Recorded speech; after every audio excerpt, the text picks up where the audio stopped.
Hello, everyone. Do you feel like you're on hold or in limbo during this coronavirus pandemic? I certainly sometimes feel that way, and I know that many do. And I'd like to utilize this little broadcast to address that. And, it does feel like everything is on hold, right? People are telling me I can't make any plans now. I have to wait to see what happens. People are pushing things off. You're delaying things. And the truth is, many of us have that nature even on a good day. We like to push things off. I'll start after next month, next week, next year, after my birthday. When are you going to take on this new initiative, this new job, this new business? You push things off. When are you going to start doing exercise every day? This I mean myself. I ask myself.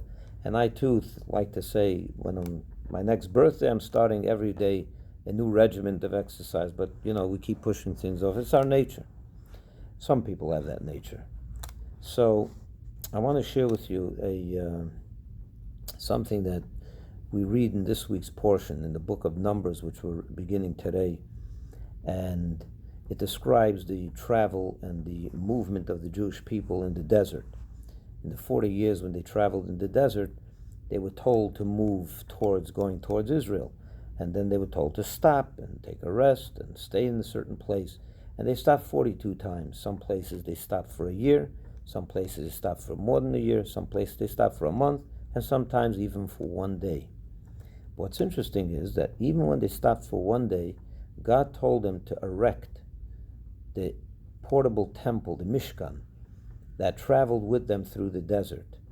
And you would ask, to put together the Mishkan wasn't a 5-minute thing. There were walls, there was a roof, there were tapestries, there were curtains, there were partitions, there were all the utensils. It was a major undertaking. It was at least a few-hour job. For what? For one day? Leave it in its in its coverings. Leave it on the wagons, and when they stop for a longer period of time, we'll put it up. But no, God told him, one day you put it up. Because there's no such a thing as a Jew is in limbo, is in transit, is on hold, where for now we can't have our tabernacle set up, and we can't offer the sacrifice, whatever it is they did in the temple. There's no such a thing for a Jew is on hold. And therefore, I want to encourage myself and everyone that when we go through this time, don't push things off. Live life. Every day should be full. Erect your temples. Live life to the fullest. Don't compromise here and there and put things off. There's no time to put it off. Utilize this time. Of course, maybe this is a time that we live a little different. We're more insular, meaning we're in the house, whatever it may be. Utilize that to the best and the fullest. Don't push things off and don't delay things. And I want to just conclude with a story.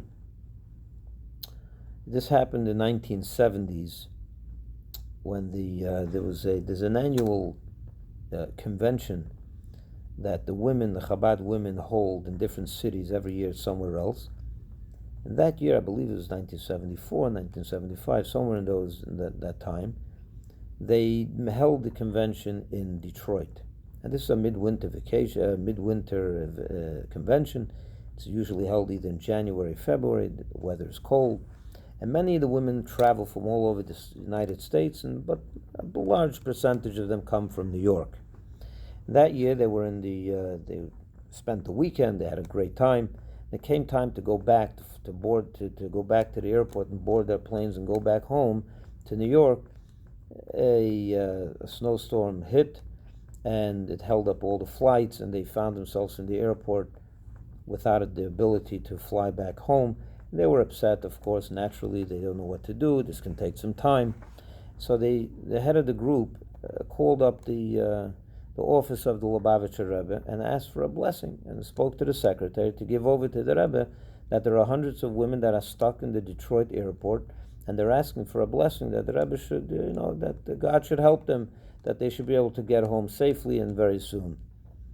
And the secretary said, hold a minute, and he got back to her and said, the Rebbe doesn't understand what you mean by stuck. You said the women are stuck in the airport. What do you mean by stuck? So she thought that the Rebbe was not understanding the English word stuck, so she started explaining what stuck means.